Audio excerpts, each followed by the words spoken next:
اللهم إني أسألك علما نافعا.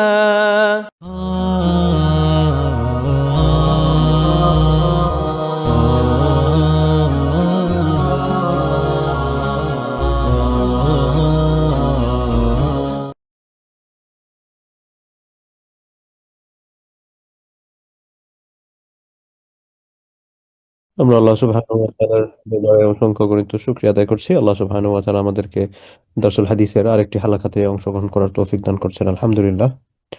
আমাদের পক্ষ থেকে অসংখ্য গণিত দুরূদ ও সালাম আমাদের প্রিয় নবী মুহাম্মদ, আমরা সবাই পড়ি সাল্লাল্লাহু আলাইহি ওয়াসাল্লাম, এবং তার সম্মানিত পরিবার পরিজন, সাহাবায়ে কেরাম, এবং তাদের পথ ধরে যারা পথ চলেছেন, যারা পথ চলছেন, যারা পথ চলবেন, সবার প্রতি।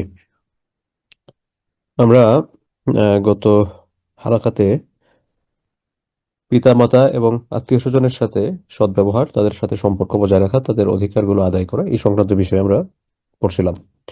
এবং বেশ কয়েকটা হাদিস আমরা পড়েছি। এই পৃষ্ঠাটা আমার পিডিএফ যেটা অফ করছিলাম, এটা এই পৃষ্ঠাটা আমাকে ইন্ডিকেট করছিল আর কি, যে এখানে আমরা স্টপ হয়েছিলাম। আহ এখানে প্রথম হাদিস দেখতেছি, মান হাব্বা আইয়ুব সাতা লাহু ফি রিজকিহি, যে ব্যক্তি তার রিজিকের প্রশস্ততা চায়। এই হাদিসটা গত সপ্তাহে পড়ছি আমার যতটা মনে হচ্ছে। অর্থাৎ যে ব্যক্তি হচ্ছে তার রিজিককে প্রশস্ত করতে চায়, জীবনে বেশি বেশি রিজিক চায় এবং লম্বা হায়াত চায়, সে যেন তার আত্মীয়তার সম্পর্কগুলো রক্ষা করে, আত্মীয়তার সম্পর্ক যাদের সাথে আছে তাদের সাথে সম্পর্ক মেনটেন করে যাতে চলে। 200 না, 321 নম্বর হাদিস। ওয়া আনহু রাদিয়াল্লাহু আনহু, এখান থেকে আমরা আজকে শুরু করতেছি। ওয়া আনহু মানে তিনিই বর্ণনা করছেন। তিনি মানে কি, অর্থাৎ আগে যে একজন সাহাবী হাদিস বর্ণনা করেছেন উনার থেকেই। তো আগে কে বর্ণনা করছেন, এই যে আমরা এখানে দেখতে পাচ্ছি, হযরত আনাস রাদিয়াল্লাহু আনহু থেকে বর্ণিত আগের হাদিসটা। হযরত আনাস রাদিয়াল্লাহু আনহু থেকেই এই হাদিসটা বর্ণিত হচ্ছে। তিনি বলছেন, কানা আবু তালহাতা আকসার আল আনসারি বিল মদিনাতি মালান মিন নাখলিন। আনাস রাদিয়াল্লাহু আনহু তিনি বলছেন, মদিনায় যারা আনসারী সাহাবী ছিলেন, আনসারী কারা? আনসারী হচ্ছেন ওই সকল সাহাবায়ে কেরাম যারা মদিনায় আগে থেকেই ছিলেন, মদিনার প্রিভিয়াস রেসিডেন্স।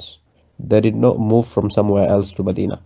তারা অন্য কোথাও থেকে উম, আহ, কি বলে, জায়গা পরিবর্তন করে, মানে মুভ করে, হিজরাহ করে, মাইগ্রেশন করে তারা মদিনাতে আসেন নাই, আগে থেকেই মদিনার বাসিন্দা ছিলেন। তাদেরকে আনসার বলা হয়। এবং মুহাজিরিন যারা মক্কা থেকে হিজরত করে মদিনায় আসছিলেন, তাদেরকে তারা সহযোগিতা করেছিলেন তাদের ধন সম্পদ সমস্ত সবকিছু দিয়ে, এজন্য তাদেরকে আনসার বলা হয়, সাহায্যকারী।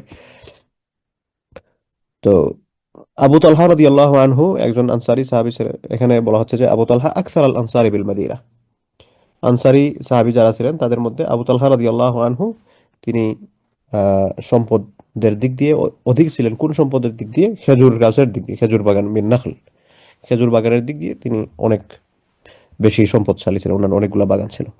ওয়াকানা আহাব্বু আমওয়ালিহি ইলাইহি বাইরাহা, এবং এই খেজুর বাগান যেগুলো ছিল এগুলোর মধ্যে বাইরাহা নামক খেজুরের যে বাগানটা ছিল, এটা ওনার কাছে খুব প্রিয় ছিল। এরকম একটা হাদিস আমরা আগে পড়ছি, আপনাদের মনে আছে কিনা আমি জানি না। এরকম একটা হাদিস হয়তো 2-3 সপ্তাহ আগে আমরা পাস করে আসছি।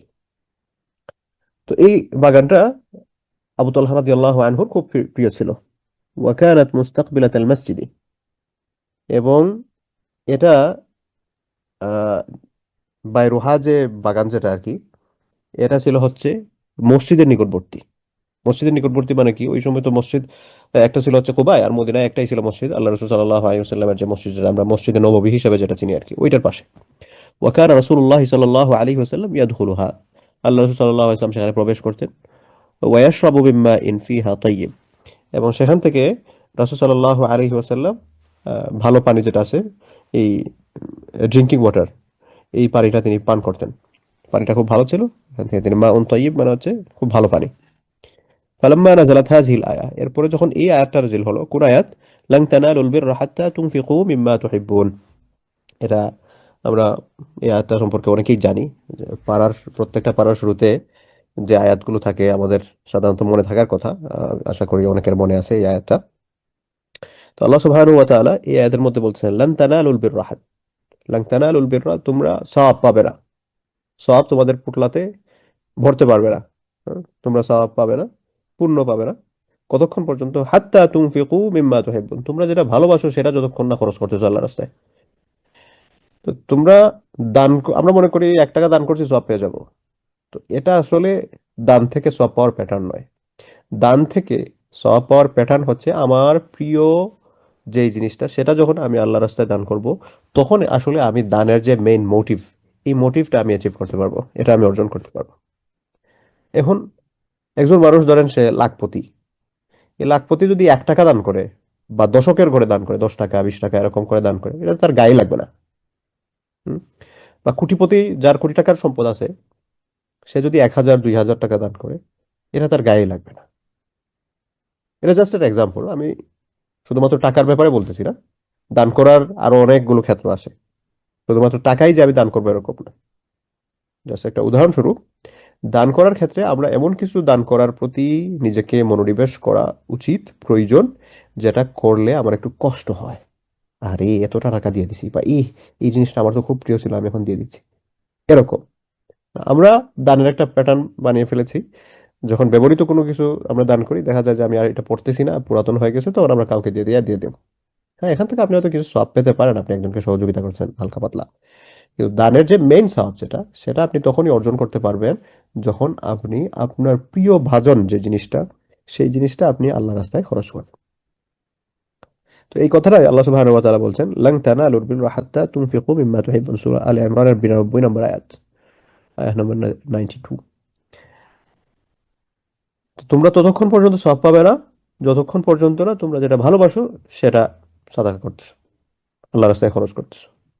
এই আয়াতটা নাজিল হওয়ার পর কামা আবু তালহা রাদিয়াল্লাহু আনহু তিনি দাঁড়ালেন ইলা রাসূলিল্লাহি সাল্লাল্লাহু আলাইহি ওয়াসাল্লাম, আল্লাহ রাসূলের দিকে, মানে আল্লাহ রাসূলের কাছে গেলেন আর কি। ফাকালা ইয়া রাসূলুল্লাহ, তারপর তিনি আল্লাহ রাসূল সাল্লাল্লাহু আলাইহি ওয়াসাল্লামকে বললেন, হে আল্লাহ রাসূল, ইন্নাল্লাহা তাবারাকা ওয়া তাআলা ইয়াকুল, নিশ্চয় মহান আল্লাহ সুবহানাহু ওয়া তাআলা, তিনি আল্লাহ বরকতময় আল্লাহ তাআলা তিনি বলেছেন, লান তানালুল বিররা, তোমরা ততক্ষণ পর্যন্ত সওয়াব পাবে না, হাত্তা তুনফিকু, যতক্ষণ না তোমরা খরচ করতেছো, মিম্মা তুহিব্বুন, যেটা তোমরা ভালোবাসো। ওয়া ইন্না আহাব্বা মালি ইলাইয়া বাইরাহা, আর আমার কাছে আমার সম্পদের মধ্যে সবচেয়ে প্রিয় হচ্ছে এই বাইরাহা নামক খেজুরের বাগানটা। এটা আমার সবচেয়ে প্রিয়, the best garden I have ever. আমার যতগুলো বাগান আছিল এর মধ্যে সবচেয়ে বেস্ট হচ্ছে এটা। এবং আল্লাহ তাআলা তো বলছেন, এটা যতক্ষণ পর্যন্ত আমি সাদাকা না করতেছি ততক্ষণ পর্যন্ত সওয়াব পাবো না। তাই ওয়া ইন্নাহা সাদাকাতুন লিল্লাহি তাআলা, তাইলে এটা আমি আল্লাহর জন্য সাদাকা করে দিচ্ছি, আল্লাহর নামে। আরজু বিররাহা ওয়া দুখরাহা ইনদাল্লাহি তাআলা, আমি এটার সওয়াব আল্লাহ সুবহানাহু ওয়া তাআলার কাছ থেকে চাই। আমি চাই আল্লাহ সুবহানাহু ওয়া তাআলা এটার বিনিময় তিনি আমাকে দিবেন, এটার কল্যাণ তিনি আমাকে দিবেন। আল্লাহ তাআলার কাছে এটা জমা থাকবে ইনদাল্লাহি তাআলা, তিনি আমাকে আরজু বিররাহা ওয়া যুখরাহা ইনদাল্লাহি তাআলা, এগুলো আল্লাহর কাছ থেকে চাই, আল্লাহর কাছে এগুলো জমা থাকবে। ঠিক আছে? ফাদাহা ইয়া রাসূলুল্লাহ, অতএব হে আল্লাহ রাসূল, আপনি এটা গ্রহণ করেন, আপনি এটা সাদাকাহ করে দেন। ঠিক আছে? আপনি এটা গ্রহণ করেন। হাইথু আরাকাল্লাহ, যেভাবে আল্লাহ তাআলা আপনাকে দেখান, মানে আল্লাহ তাআলা আপনার মনে যেটা ঢেলে দেন, যেটাতে খরচ করলে ভালো হবে, আপনি এটাতে খরচ করেন। ফাকাল রাসূলুল্লাহ সাল্লাল্লাহু আলাইহি ওয়াসাল্লাম, এই কথা শুনে তখন রাসূল সাল্লাল্লাহু আলাইহি ওয়াসাল্লাম বললেন, বাহ, যালিকা মালুন রাবিহুন, বাহ মানে হচ্ছে উৎসাহ ব্যঞ্জক শব্দ আর কি, আরে ওয়েল ডান এই টাইপের, ওয়েল ডান, আরে গুড জব আমরা বলি না, you have done a very good job, excellent job, এই টাইপের। তো বাহ, আল্লাহ রাসূল সাল্লাল্লাহু আলাইহি ওয়াসাল্লাম উৎসাহ ব্যঞ্জক শব্দ আবু তালহার সাথে ব্যবহার করলেন, যে ওয়েল ডান, তুমি খুব ভালো কাজ করছো, ওয়েল ডান, আরে ভেরি গুড জব। যালিকা মালুন রাবিহুন, এটা অত্যন্ত রাবিহুন মানে হচ্ছে লাভজনক, প্রফিটেবল। যালিকা মালুন রাবিহুন, দ্যাট ইজ প্রফিটেবল ওয়েলথ, এটা হচ্ছে লাভজনক সম্পদ। দুইবার বলছেন যালিকা মালুন রাবিহ, প্রফিটেবল সম্পদ।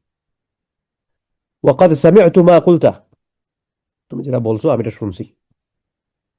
ওয়া ইন্নী আরা, আমি মনে করি, আন তাজআলাহা ফিল আকরাবিন, তুমি এটা তোমার নিকট আত্মীয় যারা আছেন তাদের মধ্যে বন্টন করে দাও।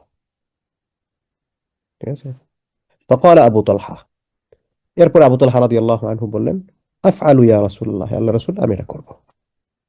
ফাকাসামাহা আবু তালহা ফি আকারিবিহি ওয়া বানি আম্মিহি, তারপর আবু তালহা রাদিয়াল্লাহু আনহু তিনি তার নিকট আত্মীয় যারা ছিলেন এবং তার চাচার যারা সন্তান ছিলেন তাদের মধ্যে এটা বন্টন করে দেন। মুত্তাফাকুন আলাইহি, বুখারী মুসলিমের হাদিস। তো এই হাদিসটা থেকে আমাদের জন্য শিক্ষা কি? এই অধ্যায়ের সাথে এই হাদিসটা সম্পৃক্ত হচ্ছে যে এখানে আল্লাহ সুবহানাহু ওয়া তাআলা আয়াত নাজিল করে আমাদেরকে বুঝিয়েছেন যে আমরা আমাদের প্রিয় ভাজন জিনিসটা আল্লাহর রাস্তায় খরচ করা। এটা হচ্ছে 1 নম্বর শিক্ষা। আর এই অধ্যায়ের সাথে হাদিসের যে অংশটা সম্পৃক্ত সেটা হচ্ছে আত্মীয় স্বজনদের মধ্যে বন্টন করে দেয়।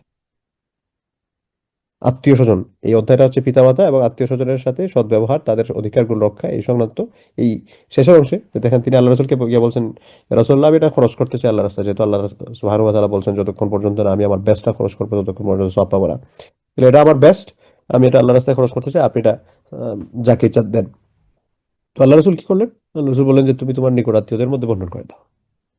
এজন্য আমরা যারা দান করি, আল্লাহ সুবহানাহু ওয়া তাআলা আমাদেরকে যাদেরকে টুকটাক তৌফিক দিছেন, আল্লাহ প্রদত্ত মাল থেকে আমরা যেই খরচটা করতেছি, এই খরচের মধ্যে আমরা অনেক সময় আছি যে আমার আত্মীয় স্বজনের সাথে সম্পর্ক ভালো না, আত্মীয় স্বজনের খোঁজ খবর নাই, আর বাইরে হচ্ছে দানবীর হাতেমতাই হয়ে বসে আছি, কিন্তু আমার আত্মীয় স্বজন যারা আছে, পাড়া প্রতিবেশী যারা আছে, তাদের প্রতি আমি কোনো লুক আফটার করি না, তাদের প্রতি আমি কোনো দায়িত্ব পালন করি না। এরকম যাতে না হয়, এটাই মূলত আল্লাহ সুবহানাহু ওয়া তাআলা আমাদেরকে কোরআন কারীমের আয়াত দিয়ে এবং রাসূলুল্লাহ সাল্লাল্লাহু আলাইহি ওয়াসাল্লামের হাদিসের মাধ্যমে আমাদেরকে শিখাচ্ছেন। আর আবু তালহা রাদিয়াল্লাহু আনহু তো বিখ্যাত সাহাবী, আপনাদের মনে আছে কিনা, ওই যে উহুদ যুদ্ধে রাসূল সাল্লাল্লাহু আলাইহি ওয়াসাল্লামকে যে সাহাবী তার পিঠ দিয়ে ঠেকিয়েছিলেন, কাফেররা যখন বর্শা তীর এগুলা মারছিল আল্লাহ রসুলকে ইন্ডিকেট করে, আল্লাহ রসুল যে দুটা পাহাড়ের চিপার যে একটা গুহার মতো করে উহুদ পাহাড়ের এখানে লুকিয়েছিলেন, এবং আল্লাহ রসুল তো নিজে লুকান নাই, মানে আল্লাহ রসুল সাল্লাল্লাহু আলাইহি ওয়াসাল্লামকে সাহাবায়ে কেরামগণ ধরে সেখানে মধ্যে নিয়ে রাখছেন ব্যারিকেড দিয়ে, যাতে তাদের আক্রমণগুলো এসে আল্লাহ রসুলের উপর না লাগে। আবু তালহা রাদিয়াল্লাহু আনহু তার পিঠ আহ, পেছন দিক দিয়ে দিয়ে দাঁড়িয়েছিলেন, যাতে যতগুলো আক্রমণ বাহির থেকে আসবে এগুলো এসে যাতে আবু তালহা রাদিয়াল্লাহু আনহুর পিঠের মধ্যে লাগে। তো সেই বিখ্যাত সাহাবী। এবং এখান থেকে আমাদের আরেকটা বড় শিক্ষা হচ্ছে আমরা খরচ করার ক্ষেত্রে আমরা যাতে এমন ভাবে খরচ করি যেটা আমাদের গায়ে লাগে, আমাদের যাতে কষ্ট হয়, এই টাইপের। সেজন্য আমরা যারা আগে থেকে এরকম কষ্টপূর্ণ দান করি আলহামদুলিল্লাহ, যারা ওই রকম দান করি না আমরা, আমরা যাতে এটার প্রতি নিজেকে অভ্যস্ত করি, নিজেকে যাতে এই এনভায়রনমেন্টের মধ্যে অ্যাডজাস্ট করি। আল্লাহ তাআলা যদি আমাকে কোটিপতি বানান, তাহলে আমি অ্যাটলিস্ট যাতে আমি প্রত্যেক বছর কয়েক লক্ষ টাকা আমি দান করি। আল্লাহ তাআলা যদি আমাকে লাখপতি বানান, তাহলে আমি যেন কয়েক হাজার এমন অ্যামাউন্ট যাতে আমি খরচ করি যেটা দিয়ে আমার মানে আমি কষ্ট পাই, আর এতটা টাকা চলে যাচ্ছে, মানে একটা রিস্কের সিচুয়েশন, এই টাইপের যাতে হয় আর কি, এরকম হয়। বা টাকা ছাড়া আমি অন্য কিছু যদি দান করি, তাহলে আমার প্রিয় যেটা আছে সেই জিনিসটা যাতে আমি দান করি, এরকম যাতে হয়। তাহলে দানের যে মেন মোটিভ, দানের যে স্পিরিচুয়ালিটি, মাহাত্ম্য, তাৎপর্য, সেটা আপনি আমি অর্জন করতে পারবো। এরপরের 322 নম্বর হাদিস, আন আব্দুল্লাহ ইবনে আমর ইবনুল আস রাদিয়াল্লাহু আনহু। আমর ইবনে আস রাদিয়াল্লাহু আনহু বিখ্যাত সাহাবী ছিলেন, ওনার ছেলে আব্দুল্লাহ ইবনে আমর তিনিও সাহাবী ছিলেন, বাবা ছেলে দুইজনই সাহাবী রাদিয়াল্লাহু আনহুমা। তিনি বর্ণনা করতেছেন, আকবালা রাজুলুন ইলা নাবিয়্যিল্লাহি সাল্লাল্লাহু আলাইহি ওয়াসাল্লাম। এক ব্যক্তি রাসূল সাল্লাল্লাহু আলাইহি ওয়াসাল্লামের কাছে তিনি আসলেন। ফাকাল, তিনি এসে বললেন, উবাইউকা আলাল হিজরাতি ওয়াল জিহাদি। তিনি এসে আল্লাহ রাসূল সাল্লাল্লাহু আলাইহি ওয়াসাল্লামকে বললেন, আল্লাহ রাসূল, উবাইউ, আমি বায়াত গ্রহণ করতেছি, প্রতিজ্ঞাবদ্ধ হচ্ছি। উবাইউকা, আমি আপনার হাতে প্রতিজ্ঞাবদ্ধ হচ্ছি, আমি আপনার হাতে বায়াত নিচ্ছি। আলাল হিজরাতি, আমি আল্লাহর রাস্তায় হিজরত, আল্লাহর জন্য হিজরত করব, নিজের বাসা বাড়ি ত্যাগ করে আমি আল্লাহর পথে চলে যাব, যেখানে আমি দ্বীনের জন্য কাজ করতে পারবো। ওয়াল জিহাদ, এবং আমি আল্লাহর রাস্তায় সংগ্রাম করার বায়াত আপনার কাছে গ্রহণ করতেছি। আবতাগিল আজর, এবং এই বায়াতের মাধ্যমে এই যে দুইটা জিনিস, খুব কঠিন কাজ, হ্যাঁ, নিজের বাসা বাড়ি সমস্ত সবকিছু ত্যাগ করে আপনি দ্বীনের জন্য হিজরত করবেন, এটা কি চারটিখানি কথা? হুম? এই যে মনে করেন বর্তমান সময়ের একটা উদাহরণ দিলাম, ধরেন আর কি, অনেক ভাই বোনেরা পরিচিতজনরা আছেন, ওয়েস্টের বিভিন্ন দেশে এস্টাবলিশড ক্যারিয়ার আছে, কিন্তু সেখানে দিন ইসলাম পালনে হয়তো ওরকম পারছেন না, পিছিয়ে পড়তেছেন, বা ফ্যামিলিতে সমস্যা দেখা যাচ্ছে দিন পালনের ক্ষেত্রে, তখন তারা দিনই একটা এনভায়রনমেন্টে হিজরাহ করার জন্য এখানকার প্রতিষ্ঠিত সমস্ত সবকিছু ত্যাগ করে অন্য জায়গায় একটা মুসলিম প্রধান দেশে বা আরব প্রধান দেশে যেখানে ইসলাম ভালো প্র্যাকটিস হয় সেখানে চলে যাচ্ছে। হুম? আমার পরিচিত একজন ইংল্যান্ডে ভালো ভালো জব করতেন, মান্থলি ইনকাম 8-10 হাজার পাউন্ড ছিল। 8-10 হাজার পাউন্ড মান্থলি ইনকাম, এটা কিন্তু একটা স্টেবল ইনকাম। সেই সমস্ত সব কিছু এখন যদি একজন মানুষ 10,000 করে কামান, তাহলে ওনার বাৎসরিক ইনকাম হচ্ছে 1,20,000, 120,000 পাউন্ড হচ্ছে ইয়ারলি। এই সমস্ত সবকিছু ত্যাগ করে উনি সৌদি আরবে চলে গেছেন। সৌদি আরবে গিয়ে সেখানে একটা পিৎজা শপ দিছেন। তো পিৎজা শপ কোনো ছোট বিষয় নয়, কিন্তু এখানকার তুলনায় ওইটা তো অনেক কম। সেখানে একটা পিৎজা শপ দিয়ে, সেখানে আমি জিজ্ঞেস করলাম কিভাবে কি চলতেছে, বললেন না মাসে 7-8 হাজার রিয়াল হয়। 7-8 হাজার রিয়াল মানে হচ্ছে মাসে 2,000 পাউন্ডের চেয়ে কম। তো যেখানে 8-10 হাজার পাউন্ড এখানে ইনকাম করতেন, সেখানে 2,000 পাউন্ডের চেয়ে কম ইনকাম করছেন, কিন্তু সেখানে তিনি মেন্টালি অনেক ভালো আছেন। আমাকে বলছেন আলহামদুলিল্লাহ আমি অনেক ভালো আছি এখানে।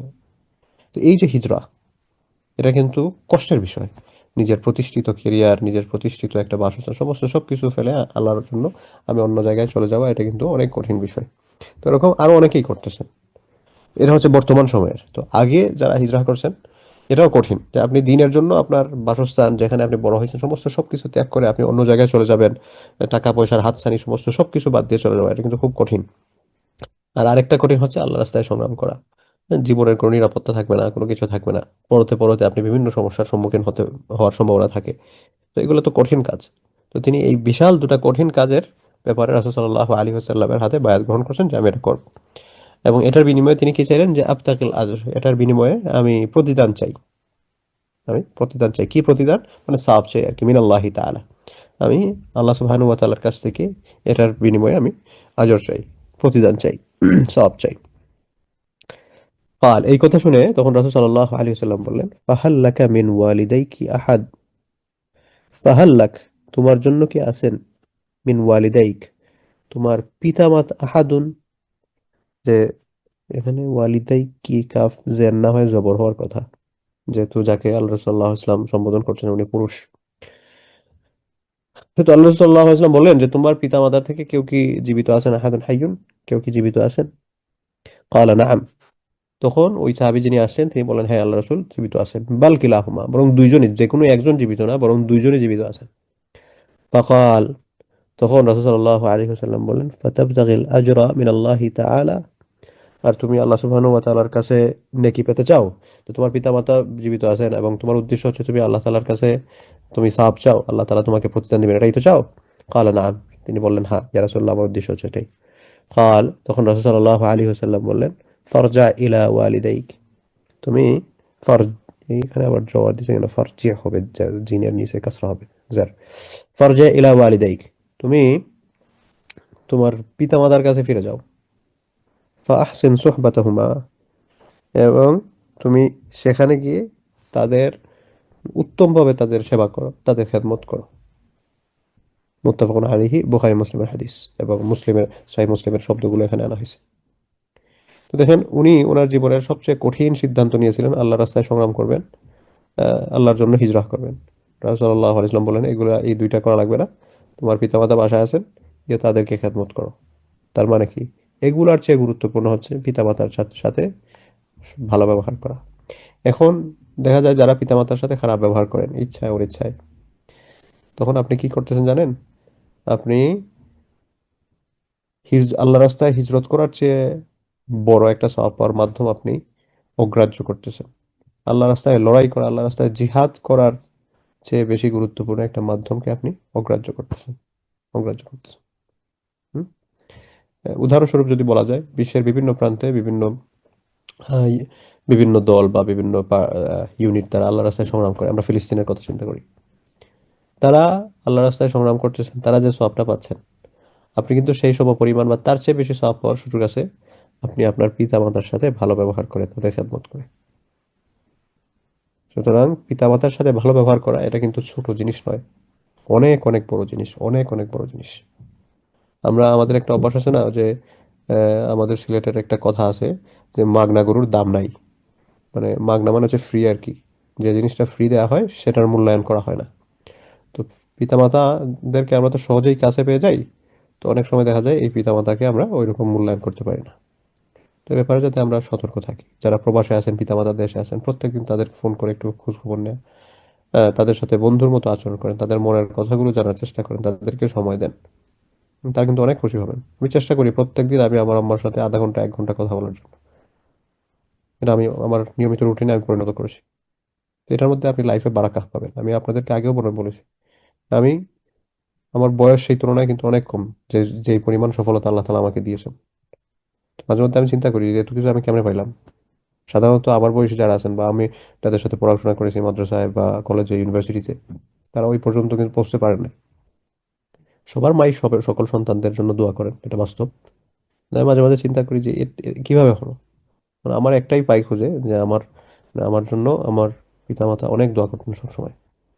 তো এটা আমার ক্ষেত্রে যদি প্রয়োগ হয়, আপনার ক্ষেত্রেও হবে। লাইফের মধ্যে অনেক সময় দেখা যায় আমাদের স্ট্রেসের সিচুয়েশন আছে।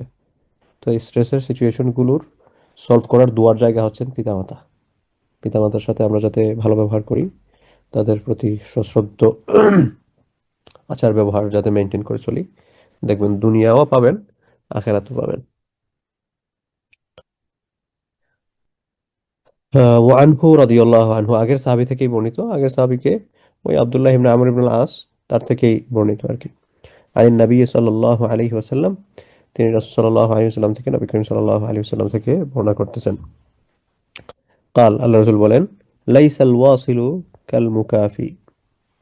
রাসূল সাল্লাল্লাহু আলাইহি ওয়াসাল্লাম বলতেছেন, লাইসাল ওয়াসিল, আত্মীয়তার সম্পর্ক মেনটেনকারী তাকে বলে না। লাইসাল ওয়াসিলু বিল মুকাফি ওয়ালাকিন্নাল ওয়াসিল আল্লাযী ইযা কাতাআত রাহিমুহু ওয়াসালাহা। রাসূল সাল্লাল্লাহু আলাইহি ওয়াসাল্লাম বলতেছেন, ওই ব্যক্তিকে আত্মীয়তার সম্পর্ক মেনটেনকারী বলে না। কোন ব্যক্তি? যে ব্যক্তি হচ্ছে যার সাথে আত্মীয়তার সম্পর্ক মেনটেন করা হচ্ছে, সে তার সাথে মেনটেন করতেছে। সাপোজ ধরেন আপনি হচ্ছেন আমার আত্মীয়, আপনিও আমার সাথে আত্মীয়তার সম্পর্ক বজায় রাখতেছেন, খোঁজ খবর নেন, আমি আপনার খোঁজ খবর নিই। এটাকে আত্মীয়তার সম্পর্ক মেনটেন করা বলে না, এটা নর্মাল বিষয়, এটা বোঝাচ্ছে, ভাবার্থটা এটাই আর কি। তাহলে অরিজিনাল আত্মীয়তার সম্পর্ক মেনটেন কাকে বলে? ওয়ালাকিন্নাল ওয়াসিলা আল্লাযী ইযা কাতাআত রাহিমুহু ওয়াসালাহা। সত্যিকারের আত্মীয়তার সম্পর্ক রক্ষা করা সেটাকে বলা হয় যখন একজন আত্মীয় আপনার সাথে সম্পর্ক ছিন্ন করে ফেলছে, আপনি তার সাথে সম্পর্ক জুড়তেছেন, এটাকে আত্মীয়তার সম্পর্ক মেনটেন করা বলা হয়। অর্থাৎ আপনি আমার আত্মীয়, আপনি আমার সাথে ভালো সম্পর্ক রাখছেন, আমি আপনার সাথে ভালো সম্পর্ক রাখছি, ইজ ভেরি নর্মাল। এখানে তো কোনো এফোর্ট দেওয়ার কিছু নাই। আপনি আমার খোঁজখবর নিচ্ছেন, আমি আপনার খোঁজখবর নিচ্ছি, আপনি আমাকে হাই বলতেছেন, আমি আপনাকে হাই বলতেছি, আপনি আমাকে হ্যালো বলতেছেন, আমি আপনাকে হ্যালো বলতেছি। হাই হ্যালো চলতেছে আমাদের। তো এখানে তো কারো কোনো এফোর্ট দেওয়া নাই, এটা নর্মাল। সত্যিকারের আত্মীয়তার সম্পর্ক মেনটেন করা কাকে বলে? যে আপনি আমার আত্মীয় কিন্তু আপনি আমার খোঁজ খবর নেন না, আপনি আমার সাথে আত্মীয়তার সম্পর্ক ছিন্ন করে ফেলেছেন। তখন আমি যখন নিজেকে ছোট করে বা নিজের স্বার্থ বিসর্জন দিয়ে আমি আপনার সাথে আত্মীয়তার সম্পর্ক মেনটেন করার চেষ্টা করব, সেটাকে সত্যিকারের আত্মীয়তার সম্পর্ক মেনটেন করা বলা হয়।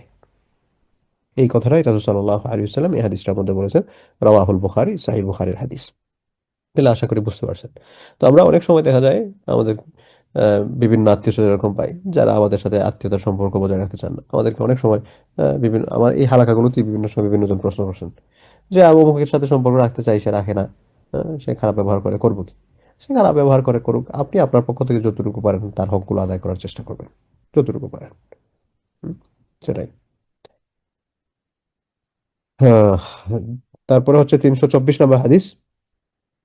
ওয়ান আইশাতা রাদিয়াল্লাহু আনহা قالت, আমাদের আম্মা জান আয়েশা রাদিয়াল্লাহু আনহা বলতেছেন, قال رسول الله صلى الله عليه وسلم, তিনি আল্লাহ রাসূল সাল্লাল্লাহু আলাইহি ওয়াসাল্লাম থেকে বর্ণনা করছেন। আল্লাহ রাসূল বলতেছেন, আর রাহিমু মুআল্লাকাতুম বিল আরশি। রাহিমু আত্মীয়তার সম্পর্ক, হ্যাঁ, রহমের সম্পর্ক, আত্মীয়তার সম্পর্ক, মুআল্লাকাতুন সেটা ঝুলে আছে, বিল আরশি আরশে। আত্মীয়তার সম্পর্কটা, হুম, রহমের যে সম্পর্ক, এটা আরশের মধ্যে ঝুলে আছে। এবং ঝুলে ঝুলে সে একটা কথা বলে, কি বলে? তাকুলু, সে বলে, মান ওয়াসালানি ওয়াসালাহুল্লাহ, যে আমার সাথে সম্পর্ক বজায় রাখবে, আল্লাহ তার সাথে সম্পর্ক বজায় রাখবেন। যে আমার সাথে সম্পর্ক বজায় রাখবে, সে যে আমার সাথে বিচ্ছিন্ন হবে না, অবিচ্ছিন্ন থাকবে। যে আমার সাথে অবিচ্ছিন্ন থাকবে, আল্লাহ তাআলা তার সাথে অবিচ্ছিন্ন থাকবেন। অর্থাৎ যে আমার সাথে সম্পর্ক রাখবে, আল্লাহ তার সাথে সম্পর্ক রাখবে।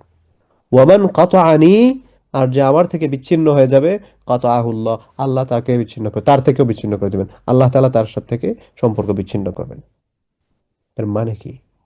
মানে হচ্ছে আত্মীয়তার যে সম্পর্ক, এটা আল্লাহ তাআলার আরশের মধ্যে ঝুলে ফরিয়াদ করতেছে, দোয়া করতেছে। এর আগেও হাদিস গেছে, আপনার কাছে দোয়া করছে যে আল্লাহ, যে আমার সাথে সম্পর্ক রাখবে আপনি তার সাথে সম্পর্ক রাখবেন, আর যে আমার সাথে সম্পর্ক বিচ্ছিন্ন করবে, অর্থাৎ আত্মীয়তার সম্পর্কের সাথে সম্পর্ক বিচ্ছিন্ন করা মানে কি? আত্মীয়তার সম্পর্ক মেইনটেইন না করা।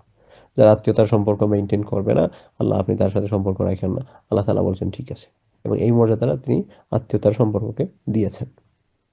এজন্য দেখবেন কোরআনুল কারীমের অনেকগুলো আয়াত যেখানে আল্লাহ সুবহানাহু ওয়া তাআলা বান্দার হকগুলো আদায় করার কথা বলেছেন, সেখানে আল্লাহ সুবহানাহু ওয়া তাআলা নিকটাত্মীয়দের হক আদায় করা, প্রতিবেশীর হক আদায় করা, এগুলোর ব্যাপারে অনেক জোর দিয়েছেন। এজন্য আত্মীয়তার সম্পর্কগুলো রক্ষা করে চলা, এগুলো কিন্তু আমাদের জন্য খুব জরুরি। আমরা মনে করি পাক্কা মুসলমান মানে হচ্ছে নামাজ, রোজা, হজ, যাকাত, এগুলো হলেই হলো। এগুলো হচ্ছে ইবাদতের একটা দিক, এগুলো হচ্ছে আমাদের প্র্যাকটিক্যাল ইবাদতের একটা অংশ। কিন্তু এর বাইরে মুআমালাতের ক্ষেত্রে আমাদের বড় একটা অংশ জুড়ে আছে বিভিন্ন বিধিবিধানগুলো। এই বিধিবিধানগুলো যদি আমরা পরিপালন না করি, তাইলে কিন্তু আমাদের পক্ষে পূর্ণাঙ্গ মুমিন হওয়া সম্ভব নয়।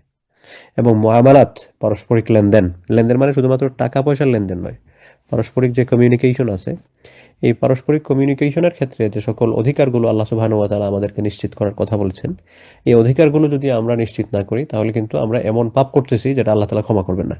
কেমন পাপ? যেমন আপনি আরেকজনের অধিকার নষ্ট করছেন, এটা হচ্ছে বান্দার হকের সাথে জড়িত। এবং বান্দার হকের ব্যাপারে আল্লাহ তাআলার স্টেটমেন্ট হচ্ছে, বান্দা যতক্ষণ পর্যন্ত মাফ না করছে ততক্ষণ পর্যন্ত আল্লাহ আপনাকে মাফ করবেন না। মানে আপনি আমাকে কষ্ট দিচ্ছেন, আমার অধিকার নষ্ট করছেন, আল্লাহর কাছে গিয়ে মাফ চাইতেছেন, আল্লাহ আপনাকে মাফ করবেন না যতক্ষণ না আমি আপনাকে মাফ করে দিচ্ছি, বা আমি আপনাকে কষ্ট দিয়েছি, আর আমি গিয়ে আল্লাহর কাছে মাফ চাইতেছি, আল্লাহ আমাকে মাফ করবেন না। এটা আল্লাহ তাআলা বলবেন এটা আমার চ্যাপ্টার না, তুমি ওখানে যাও, আগে গিয়ে তার কাছে মাফ চাও। তখন আপনার কাছে আমার আগে চাইয়ে আপনাকে খুশি করতে হবে। আপনি যদি আমাকে মাফ করে দেন, তাহলে আল্লাহ আমাকে মাফ করবেন। তাই এগুলোর ব্যাপারে যাতে আমরা খুব সতর্ক থাকি। নামাজ না পড়লে অনেক বড় গুনাহ, অনেক বড় গুনাহ। কিন্তু আল্লাহ তাআলার কাছে ক্ষমা চাইলে আল্লাহ তাআলা ক্ষমা করে দিতেও পারেন। আমি নামাজ না পড়াকে ছোট করে বলতেছি না, কিন্তু খবরদার এই নেগেটিভ সেন্সে নেবেন না। নামাজ না পড়া অনেক বড় অপরাধ, কিন্তু এটার সম্পর্কটা আল্লাহ তাআলার সাথে। আপনি আল্লাহর কাছে কান্নাকাটি করে মাফ চাইলে আল্লাহ তাআলা হয়তো মাফ করে দিবেন। কিন্তু আপনি আরেকজনকে কষ্ট দিচ্ছেন, তার অধিকার নষ্ট করছেন। আপনি আল্লাহর কাছে যতই কান্নাকাটি করেন, আল্লাহ তাআলা মাফ করবেন না যতক্ষণ পর্যন্ত না সে আপনাকে মাফ করে দিচ্ছে, যার অধিকার আপনি নষ্ট করেছেন। তাই আত্মীয়তার সম্পর্কের ব্যাপারে বা মানুষের অধিকারগুলোর ব্যাপারে আমরা যাতে খুব সতর্ক থাকি। যারা মানুষের অধিকারের বিভিন্ন জব করেন, মানুষের অধিকারের সাথে সম্পৃক্ত, সরকারি যে সকল পোস্টগুলো আছে, বা ইলেকশনের মাধ্যমে যে সকল জনপ্রতিনিধি নির্বাচিত হন, এরা কিন্তু অনেক বড় পেরায় থাকবেন। যারা সৎ, অথেন্টিকভাবে সমস্ত সবকিছু মেনটেন করছেন, তারা তো ঠিক আছে। কিন্তু যারা দুর্নীতি করছেন, এদের অবস্থাতে কি হবে আখেরাতে, এটা বলার বাইরে। মানে 1 টাকাও যদি কেউ দুর্নীতি করেন, এটা কিন্তু আল্লাহ তাআলা আপনাকে মাফ করবেন না। আগে আপনি মানুষের কাছ থেকে মাফ চেয়ে আসতে হবে। কিয়ামতের দিন মানুষ আপনাকে মাফ করবে, আপনি এটার আশা করতেছেন? সন্তান পিতামাতার দিক থেকে পালাবে, পিতামাতা সন্তান ছেড়ে পালাবে আমার কাছে একটা সাপ চাই বসে কিনা, এই চিন্তায়। আর সেখানে আপনি যার অধিকার নষ্ট করে আসছেন, সে কিয়ামতের দিন আপনাকে মাফ করবে মনে করতেছেন? অবশ্যই না। সে বলবে ঠিক আছে, তোমার নেকি আমাকে দাও, তারপর মাফ করতেছি। যাই হোক, মুত্তাফাকুন আলাইহি, আগের যে হাদিসটা বললাম এটা বুখারী মুসলিমের হাদিস। এরপরে 325 নম্বর হাদিস। ওয়ান উম্মিল মুমিনিন মাইমুনাহ বিনতুল হারিস রাদিয়াল্লাহু আনহা। হাদিস বর্ণনা করতেছেন আমাদের আরেক আম্মাজান মাইমুনা রাদিয়াল্লাহু আনহা, আল্লাহ রাসূল সাল্লাল্লাহু আলাইহি ওয়াসাল্লামের আরেকজন সম্মানিতা স্ত্রী। আন্নাহা আ'তাকাত ওয়ালিদাতান ওয়া লাম তাস্তা'যিনিন নবী সাল্লাল্লাহু আলাইহি ওয়াসাল্লাম। মাইমুনা রাদিয়াল্লাহু আনহা আমাদের আম্মাজান, তিনি ওয়ালিদা, একজন মহিলা কৃতদাসীকে তিনি মুক্ত করে দিলেন। ঠিক আছে? ওয়ালাম তাস্তাযিনিন নবী সাল্লাল্লাহু আলাইহি ওয়াসাল্লাম, এবং তিনি এই ব্যাপারে রাসূল সাল্লাল্লাহু আলাইহি ওয়াসাল্লামের কাছ থেকে অনুমতি নেন নাই। আল্লাহ রাসূলের কাছ থেকে অনুমতি না নিয়েই তিনি একজন কৃতদাসীকে তিনি মুক্ত করে দিয়েছেন। ফালাম্মা কানা ইয়াওমুহা আল্লাযী ইয়াদুরু আলাইহা ফীহি। এরপর রাসূল সাল্লাল্লাহু আলাইহি ওয়াসাল্লাম তো হচ্ছে তার এক একজন স্ত্রীর সাথে এক একদিন সময় অতিবাহিত করতেন, এক একদিন এক একজনকে সময় দিতেন।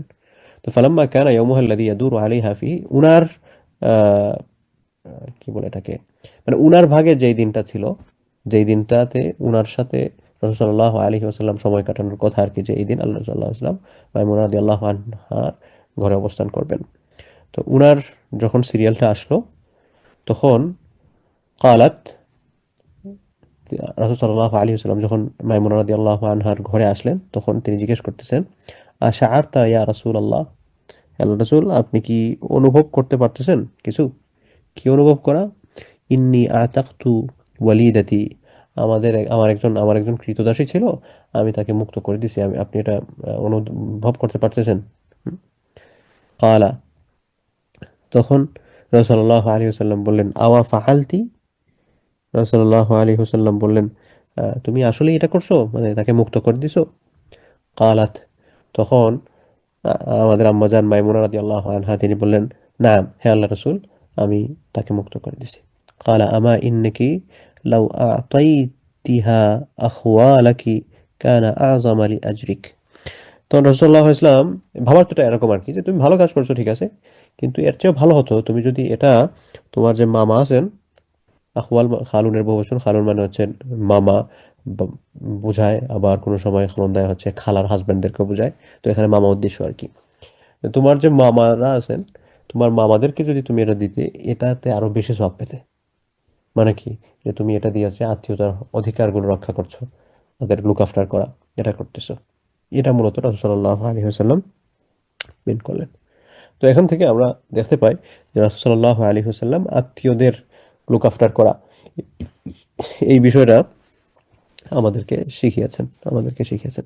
এবং এখান থেকে আরেকটা শিক্ষা আছে, একটা মাসআলা আছে, যে আপনার মালিকানায় যদি কিছু থাকে, আপনার মালিকানায় কিছু থাকলে আপনি সেটা আপনার স্বামীর অনুমতি ব্যতীত আপনি সেটা খরচ করতে পারেন, আপনার মালিকানায় থাকলে। কিন্তু আপনি যদি আপনার স্বামীর মালিকানা থেকে কোনো কিছু খরচ করেন, তাহলে সেটার জন্য আপনার স্বামীর অনুমতি লাগবে। আপনার স্বামী যদি কোনো ব্যাপারে খরচ করতে আপনাকে নিষেধ করে থাকেন, এবং এটা যদি শারঈভাবে শরিয়াতের গণ্ডির ভেতরে থাকে, তাইলে আপনি এটা করতে পারবেন না। যেমন দেখা গেছে, স্বামীর উপর ফরজ হচ্ছে আপনার ভরণ পোষণ দেয়া, কিন্তু স্বামী আপনাকে মিনিমাম ভরণ পোষণটুকু দেন না, মিনিমাম ভরণ পোষণটুকু দিচ্ছেন না।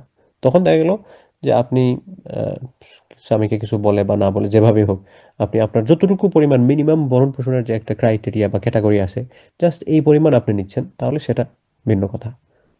কিন্তু আপনাকে ভরণ পোষণ সমস্ত সবকিছু আপনার অধিকারগুলো আদায় করা হচ্ছে, এবং আপনাকে বলা হয়েছে যে ঠিক আছে, তুমি সাপোজ কেউ কেউ আছেন যে অমুককে টাকা উনার নিকটাত্মীয় বা ফ্রেন্ড সার্কেলকে মাঝে মধ্যে ঋণ দেন বা এমনি দেন, আমি বলেন না তুমি এটা দিতে পারবে না, তখন আপনি যদি স্বামীর টাকা থেকে দেন, গুনাহগার হবেন, আপনি এটা দিতে পারবেন না। আর মতো অবস্থা আপনার যদি নিজের টাকা, আপনি মালিক হন, নিজের টাকা আপনার, আর সেটা আপনি আপনার হালাল যে সকল দিকগুলো আছে সেখানে আপনি খরচ করতে পারেন, কোনো সমস্যা নেই। এরপরে 326 নম্বর হাদিস, আসমা বিনতে আবু বকর as-সিদ্দিক রাদিয়াল্লাহু আনহুমা থেকে বর্ণিত। দেখতেছি, আবু বকর রাদিয়াল্লাহু আনহু, তাকে তো আর পরিচয় করায় দেওয়ার কোনো প্রয়োজন নাই, প্রথম খলিফা, রাসূল সাল্লাল্লাহু আলাইহি ওয়াসাল্লামের সবচেয়ে কাছের সাহাবী। আবু বকর রাদিয়াল্লাহু আনহুর সম্মানিত সন্তান আসমা রাদিয়াল্লাহু আনহা, তিনি বলতেছেন, কাদিমাত আলাইয়া উম্মি ওয়াহিয়া মুশরিকা, আমার কাছে আমার মা আসলেন, এমত অবস্থায় তিনি মুশরিকা ছিলেন। হ্যাঁ, তিনি ইসলাম গ্রহণ করেন নাই। হুম, তিনি তখনও মুশরিকা ছিলেন। ফি আহদি রাসূলিল্লাহি সাল্লাল্লাহু আলাইহি ওয়াসাল্লাম, আল্লাহ রাসূল সাল্লাল্লাহু আলাইহি ওয়াসাল্লামের সময়। হুম, ফাস্তাফতাইতু রাসূলুল্লাহি সাল্লাল্লাহু আলাইহি ওয়াসাল্লাম, এরপরে আমি রাসূল সাল্লাল্লাহু আলাইহি ওয়াসাল্লামের কাছে ফতোয়া চাইলাম, জানতে চাইলাম, ইয়া রাসূলুল্লাহ, আমার কাছে আমার মুশরিকা মা আসছেন। হুম, কুলতু, আমি বললাম, কাদিমাত আলাইয়া উম্মি ওয়াহিয়া রাগিবাতুন, আমি আল্লাহ রাসূলকে বললাম আমার মা আমার কাছে আসছেন, ওয়াহিয়া রাগিবাতুন, তিনি চাচ্ছেন, তিনি চাচ্ছেন মানে হচ্ছে তিনি আমার সম্পদ চাচ্ছে, আমার কাছ থেকে সম্পদ চান, আমার কাছ থেকে মূলত সম্পদ চাওয়ার জন্য আমার কাছে আসছেন, কিন্তু তিনি তো মুশরিকা, মুমিন না। এমত অবস্থায় আফা আসিলু উম্মি, এমত অবস্থায় আমি কি আমার মায়ের সাথে সম্পর্ক বজায় রাখবো? উনার মোটিভটা এটা ছিল যে আমার মা তো মুশরিকা, এখন তিনি আমার কাছে আসছেন মূলত হচ্ছে আমার সম্পদের অংশ ওনাকে যাতে কিছু দেই, এখন ওনাকে যে দিব উনি তো মুশরিকা। আল্লাহ রসুলকে জিজ্ঞেস করলেন, ইয়া রাসূলুল্লাহ, আমি কি করতে পারি? কালা নাআম, তখন রাসূল সাল্লাল্লাহু আলাইহি ওয়াসাল্লাম আসমা রাদিয়াল্লাহু আনহাকে আদেশ করলেন, হ্যাঁ, সিলি উম্মাকি, তুমি তোমার আম্মার সাথে সম্পর্ক বজায় রাখবে। উনি যদিও মুশরিকা, কিন্তু তার সাথে সম্পর্ক বজায় রাখবে। মুত্তাফাকুন আলাইহি, বুখারী মুসলিমের হাদিস। তো এখান থেকে আমরা প্রতীয়মান হয় কি, একজন অমুসলিম যার ঈমান নাই, তিনি তো হচ্ছেন সবচেয়ে বড় অপরাধী। ঈমান নাই, হ্যাঁ, শিরকের চেয়ে কোনো বড় অপরাধ হতে পারে না, শিরকের চেয়ে বড় অপরাধ হতে পারে না। তেমত অবস্থায় যার ঈমান নাই তার সাথে আমরা সম্পর্ক রাখবো, এটা কেমন জানি না? তো আল্লাহ রাসূল সাল্লাল্লাহু আলাইহি ওয়াসাল্লাম বলছেন, তুমি তার সাথে সম্পর্ক রাখো। কেন? কারণ হচ্ছে তিনি তোমার মা, তিনি তোমার মা। তো এখান থেকে আমরা বুঝতে পারি যে আত্মীয়তার সম্পর্ক বজায় রাখা বা সন্তান হিসেবে পিতামাতার সাথে সম্পর্ক বজায় রাখা কি পরিমাণ জরুরি। এরপরে 327 নম্বর হাদিস। আন যায়নাব আস-সাকাফিয়্যাহ। যায়নাব মূলত কয়েকজন মহিলা সাহাবীর নাম যায়নাব ছিল। এর মধ্যে আমাদের আম্মা জানও যায়নাব ছিলেন, আবার রাসূল সাল্লাল্লাহু আলাইহি ওয়াসাল্লামের সম্মানিত মেয়ের নামও ছিল যায়নাব। বেশ কয়েকজন যায়নাব ছিলেন। তো এই আমরা যে আজকে যে জয়নাবের কথা আমরা বলতেছি, উনি মূলত হচ্ছেন ইসলামের আরেকজন বিখ্যাত সাহাবী ছিলেন, আলেম সাহাবী আব্দুল্লাহ ইবনে মাসউদ রাদিয়াল্লাহু আনহু। ওনার নাম শুনেছেন, এখানে লেখা আছে ব্র্যাকেটের মধ্যে ইমরাআতি আব্দুল্লাহ ইবনে মাসউদ। এই জায়নাব, উনি কে? জায়নাব আস-সাকাফিয়া, উনি হচ্ছেন আব্দুল্লাহ ইবনে মাসউদ রাদিয়াল্লাহু আনহু এর স্ত্রী রাদিয়াল্লাহু আনহু আনহুমা। قال, তিনি বলেন, قال রাসূলুল্লাহ সাল্লাল্লাহু আলাইহি ওয়াসাল্লাম, আল্লাহ রাসূল সাল্লাল্লাহু আলাইহি ওয়াসাল্লাম বলেছেন, তাসাদ্দাকনা ইয়া মা'শারান নিসা, হে মহিলাগণ তোমরা তাসাদ্দাকনা, সদকাহ করো। হে মহিলাগণ তোমরা সদকাহ করো। ওয়ালাউ মিন হুলিয়িকুন্না, যদিও সেটা তোমাদের হুলি মানে হচ্ছে অর্নামেন্টস, অর্নামেন্টস বা অলংকার, অলংকার। তোমরা তোমাদের অলংকার দিয়ে তোমরা সদাকা করো, তোমরা সদাকা করো, যদিও সেটা অলংকার দিয়ে হয় না কেন, অর্থাৎ আর কিছু নাই, অলংকার আছে সেটা দিয়ে তোমরা সদাকা করো। কালাত, এই কথা জায়নাব রাদিয়াল্লাহু আনহা তিনি শুনছেন, শুনে ফারাজাতু ইলা আব্দুল্লাহ ইবনে মাসউদিন, এই কথা শুনে আমি আব্দুল্লাহ ইবনে মাসউদের কাছে ফিরে আসলাম। ফাকুলতু লাহু, এসে আমি তাকে বললাম, ইন্নাকা রাজুলুন খাফিফুন যাতাল ইয়াদি, খাফিফু যাতাল ইয়াদি, আপনি তো হচ্ছেন এমন একজন মানুষ, আপনার টাকা পয়সা কম, মানে গরিব মানুষ আর কি, ঠিক আছে? জায়নাব রাদিয়াল্লাহু আনহা উনি মূলত ধনী ছিলেন, ওনার সম্পদ ছিল, আর ওনার যে হাজব্যান্ড, হাজব্যান্ড তুলনামূলক গরিব ছিলেন। তো জায়নাব রাদিয়াল্লাহু আনহা যখন আল্লাহ রাসূলের কথা শুনলেন, আল্লাহ রাসূল বলছেন সদকা করার জন্য, এই কথা শুনে তিনি তার হাজব্যান্ডের কাছে আসছেন, এসে বলতেছেন, ইন্নাকা রাজুলুন খাফিফু যাতিল ইয়াদি, আপনি তো হচ্ছে মানে আপনার টাকা পয়সা কম। হুম, আপনি হচ্ছেন, এই যে এখানে টিকা দেওয়া হয়েছে 4 নাম্বার, এখানে 4 নাম্বার টিকা বলা হচ্ছে কালিলুল মাল, মানে আপনার সম্পদ কম, ও মুহতাজুন লিল মুসাআদা, আপনি সহযোগিতার মুখাপেক্ষী, যে আপনাকে কেউ হেল্প করবে, এরকম একটা সিচুয়েশনে আছেন আপনি। ওয়া ইন্না রাসূলুল্লাহি সাল্লাল্লাহু আলাইহি ওয়াসাল্লাম ক্বাদ আমারানা বিস-সাদাকাতি, আর রাসূল সাল্লাল্লাহু আলাইহি ওয়াসাল্লাম তিনি আমাদেরকে আদেশ করছেন সাদাকাহ করার জন্য, ঠিক আছে? রাসূল সাল্লাল্লাহু আলাইহি ওয়াসাল্লাম আমাদেরকে আদেশ করছেন, নির্দেশ দিয়েছেন সদকা করার জন্য।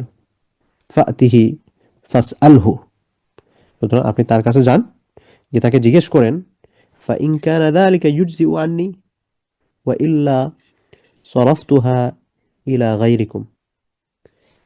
আপনি মানে জায়নাব রাদিয়াল্লাহু আনহা তিনি তার হাজবেন্ড আব্দুল্লাহ ইবনে মাসউদ রাদিয়াল্লাহু আনহুকে বলতেছেন যে আপনি একটু আল্লাহ রাসূলের কাছে যান, গিয়ে জিজ্ঞেস করেন, এই যে আমি আপনাদের পিছনে, আপনার পিছনে খরচ করি, এরপর আমার অধীনস্থ আরো যারা আছেন ইয়াতিম এরকম, তাদের পিছনে যে আমি খরচ করি, এটা কি সাদাকার মধ্যে ধর্তব্য হবে, নাকি আমি তাদেরকে বাদ, মানে আপনাদেরকে বাদ দিয়ে অন্য জায়গায় সদাকা করতে হবে? কারণ আল্লাহ রাসূল সাল্লাল্লাহু আলাইহি ওয়াসাল্লাম আদেশ করছেন সদাকা করার জন্য। দেন হাদিসের পরের অংশতে আমরা যাব, কিন্তু সাহাবায়ে কেরাম কিভাবে আল্লাহ রাসূলকে ফলো করতেন, একটা আদেশ করছেন সাথে সাথে ফলো করা, সুবহানাল্লাহ, মানে এদিকে আদেশ ওইদিকে ফলো, স্ট্রেইট ফরওয়ার্ড। তিনি শুনে আসছেন সদাকা করার জন্য, এসেই সদাকা করার জন্য পাগল হয়ে গেছেন, বেহুশ হয়ে গেছেন, না আমার সদাকা করতে হবে, এরকম একটা অবস্থা।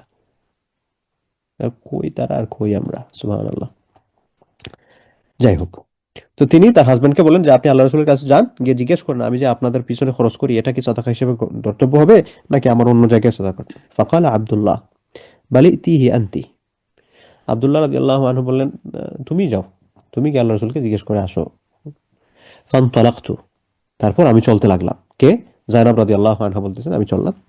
ফাইদা ইমরাআতুম মিনাল আনসারি বিবাবি রাসূলিল্লাহি সাল্লাল্লাহু আলাইহি ওয়াসাল্লাম হাজাতি হাজাতুহা, আমি গিয়ে আল্লাহ রাসূলের দরজায় আরেকজন আনসারী মহিলা সাহাবীকে পেলাম। আনসারী কাদেরকে বলা হয় আপনাদের মনে থাকার কথা, আর মনে যদি না থাকে মাথার মধ্যে একটা চিন্তা দিবেন, মনে কেন থাকলো না, একটু আগে বলছি। তো রাসূল সাল্লাল্লাহু আলাইহি ওয়াসাল্লামের দরজার সামনে একজন আনসারী সাহাবী, মহিলা সাহাবী, তাকে গিয়ে জায়নাব রাদিয়াল্লাহু আনহা পেলেন, এবং গিয়ে দেখেন হাজাতি হাজাতুহা, জায়নাব রাদিয়াল্লাহু আনহা বলেন আমার আর তার প্রয়োজন দেখি সেম সেম, মানে আমি যেরকম আমার হাজবেন্ডের জন্য খরচ করি, আমার অধীনস্থ ইয়াতিম যারা আছেন তাদের পিছনে খরচ করি, উনিও এরকম করেন, তার ফ্যামিলির জন্য খরচ করেন। তিনিও জানতে আসছেন যে এটা সদকার মধ্যে গ্রহণযোগ্য হবে নাকি আমার আলাদা করে করতে হবে। وكان رسول الله صلى الله عليه وسلم قد ألقيت عليه المهابة। আচ্ছা, তখন রাসূল সাল্লাল্লাহু আলাইহি ওয়াসাল্লাম কি বলে এটাকে, এমন একটা সিচুয়েশনে ছিলেন যে রাসূল সাল্লাল্লাহু আলাইহি ওয়াসাল্লাম একটু গম্ভীরভাবে চলাফেরা করতেন, সবাই তাকে একটু মানে ভয় করতেন প্রশ্ন করতে, এরকম একটা অবস্থায়। মানে রাসূল সাল্লাল্লাহু আলাইহি ওয়াসাল্লাম মাঝে মধ্যে গম্ভীরতা অবলম্বন করতেন কখন, যখন দেখা যাচ্ছে তিনি কোনো কিছুর কারণে চিন্তিত আছেন, অথবা রাসূল সাল্লাল্লাহু আলাইহি ওয়াসাল্লামের উপর ওহী অবতীর্ণ হচ্ছে। ওহী অবতীর্ণ হওয়ার সিচুয়েশনটা আল্লাহ রাসূলের জন্য খুব কষ্টকর থাকতো। তো এই জন্য জাইনাব রাদিয়াল্লাহু আনহা বললেন যে রাসূল সাল্লাল্লাহু আলাইহি ওয়াসাল্লামকে কোনো কিছু জিজ্ঞেস করা এই সময়টাতে আমার কাছে একটু ভয় ভয় লাগছে, এটা ভাবার তো আর কি, যে তাকে মানে কিভাবে কি জিজ্ঞেস করবো, এই টাইপের আছে না, যে বলা এই তুমি জিজ্ঞেস করো, তুমি জিজ্ঞেস করো, এই টাইপের। ফাখরাজা আলাইনা বিলালুন, এমত অবস্থায় বিলাল রাদিয়াল্লাহু আনহু হোসেন, বিলাল রাদিয়াল্লাহু সবাই চিনেন, ইসলামের মুয়াজ্জিন, প্রথম মুয়াজ্জিন। ফাকুলনা লাহু, তখন আমরা তাকে বললাম, বেলালকে বললাম, ইতি রাসূলুল্লাহ সাল্লাল্লাহু আলাইহি ওয়াসাল্লাম ফাআখবিরহু আন্না ইমরাআতাইনি বিল বাবি তাসআলানিকা। তখন বললেন, আপনি একটু আল্লাহ রাসূলের কাছে গিয়ে বলেন, তাকে সংবাদ দেন যে দুজন ভদ্রমহিলা আপনার দরজার সামনে দাঁড়িয়ে আছেন, আপনাকে প্রশ্ন করতেছেন। কি প্রশ্ন? আতুজজি উস-সাদাকাতু আনহুমা আলা আজওয়াজিহিমা ওয়া আলা আইতামিন ফি হুজুরিহিমা, যে এই দুইজন মহিলার প্রশ্ন হচ্ছে, তারা যদি তাদের হাজবেন্ডের জন্য খরচ করেন, তাদের অধীনস্থ যে সকল ইয়াতিমরা আছেন তাদের জন্য খরচ করেন, এটা কি সাদাকা হিসেবে গণ্য হবে নাকি আমার আহ, অন্য কিছু করতে হবে, অন্য কিছুর প্রয়োজনে করতে হবে। এরপরে ওয়ালা তুখবির হুমান নাহনু, আর আল্লাহ রসুলকে বললেন না আমরা কারা, আমরা যে জিজ্ঞেস করছি এটা বললেন না। মাঝে মধ্যে প্রশ্ন করে, দেখা যায় আমাদের হালাকাতে প্রশ্ন করে আরেকজন বোনের পক্ষ থেকে প্রশ্ন, মনে অনেক সময় দেখা যায় নিজের প্রশ্ন আরেকজনের পক্ষ থেকে, মানে অনেকে আনকমফোর্টেবল ফিল করেন, তো এই টাইপের আর কি। তো জাইনাব রাদিয়াল্লাহু আনহা এবং ওনার সাথী আরেকজন যে মহিলা আনসারী সাহাবী, তারা বলেছেন বেলাল কি জিজ্ঞেস করেন এটা, তবে আমরা যে বলছি এটা বললেন না। তো এই সংস্কৃতিটা আগেও ছিল। ফাদাখালা বিলালুন আলা রাসূলিল্লাহি সাল্লাল্লাহু আলাইহি ওয়াসাল্লাম, বিলাল রাদিয়াল্লাহু আনহু আল্লাহ রাসূলের কাছে গেলেন। ফাসা আলাহু, এবং এই প্রশ্নটা করলেন। ফাকাল লাহু রাসূলুল্লাহ সাল্লাল্লাহু আলাইহি ওয়াসাল্লাম, তখন আল্লাহ রাসূল জিজ্ঞেস করলেন, মান হুমা, এই দুইজন কে প্রশ্ন করছে, বলো আমারে কে বলছে। কালা ইমরাআতুম মিনাল আনসার, এবং আল্লাহ রাসূল জিজ্ঞেস করছেন, বিলাল রাদিয়াল্লাহু আনহু তো না বললেও পারেন না, বলছেন একজন হচ্ছেন আনসারী ভদ্রমহিলা, আনসার গোত্র থেকে, ও জায়নাব, আরেকজন হচ্ছেন জায়নাব। ফাকাল রাসূলুল্লাহ সাল্লাল্লাহু আলাইহি ওয়াসাল্লাম, আল্লাহ রাসূল সাল্লাল্লাহু আলাইহি ওয়াসাল্লাম বললেন, আইয়ু জায়ানি ভিয়া, কোন জয়নাব, ওই যে আগে বলছিলাম না কয়েকজন জয়নব ছিলেন, তো আল্লাহ রাসূল বলছেন কোন জয়নব। ফাকালা ইমরাআতু আব্দুল্লাহ, বিলাল রাদিয়াল্লাহু আনহু বললেন আব্দুল্লাহর মহিলা। আব্দুল্লাহর মহিলা মানে কি? আব্দুল্লাহ ইবনে মাসউদ রাদিয়াল্লাহু আনহুর ওয়াইফ। ফাকালা রাসূলুল্লাহ সাল্লাল্লাহু আলাইহি ওয়াসাল্লাম, এরপর রাসূল সাল্লাল্লাহু আলাইহি ওয়াসাল্লাম বললেন, লাহুমা আজরানি, তাদের জন্য দুই সওয়াব, তারা যে খরচ করতেছে তাদের জন্য দুই সওয়াব। কেমনে দুই সওয়াব? আজরুল কারাবাতি, একটা হচ্ছে নিকটাত্মীয়দের সহযোগিতা করার সওয়াব, ও আজরুস সাদাকাতি, আর দুই নম্বরটা হচ্ছে সাদাকার সওয়াব। সুবহানাল্লাহ, মুত্তাফাকুন আলাইহি, বুখারী মুসলিমের হাদিস। তো এই জন্য সাদাকা করার ক্ষেত্রে আমরা আমাদের নিকটাত্মীয়দেরকে যাতে প্রায়োরিটি দেই।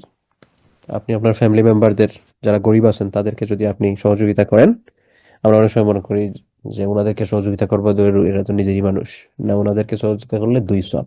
একটা হচ্ছে আপনি জরুরতমন্দ ব্যক্তির জরুরত পুরা করতেছেন, আর আরেকটা হচ্ছে আপনি আত্মীয়তার সম্পর্ক রক্ষা করতেছেন। আপনি সাদাকার সওয়াব পাচ্ছেন, আত্মীয়তার অধিকার রক্ষা করার সওয়াব পাচ্ছেন। আহ, অধ্যায়টা বড় আছে, আমরা আজকে শেষ করতে পারবো না, তাহলে আজকে আর না বাড়ি। তাহলে আমরা কয়েক নম্বর হাদিস পর্যন্ত পড়লাম? 327 নম্বর হাদিস পর্যন্ত আমরা আজকে পড়লাম, এবং সবগুলো হাদিস আমাদের লাইফের সাথে রিলেভেন্ট। তো এই হাদিসগুলো যাতে আমরা শুনেই, এক কান দিয়ে শুনে আরেক কান দিয়ে বের করে না দিই, বরং আমরা যা কিছু শুনলাম এটা যাতে আমাদের প্র্যাকটিক্যাল জীবনে আমরা আমল করতে পারি, তাহলেই আমাদের জানাটা সার্থক হবে। আজকে এই যে শতাধিক বোনেরা এখানে আছেন, আমরা যতটুকু শুনেছি আমরা যাতে এটা নিজেদের জীবনে আমল করতে পারি। আল্লাহ সুবহানাহু ওয়া তাআলা যাতে আমাদেরকে সেই তৌফিক দান করেন, আমিন।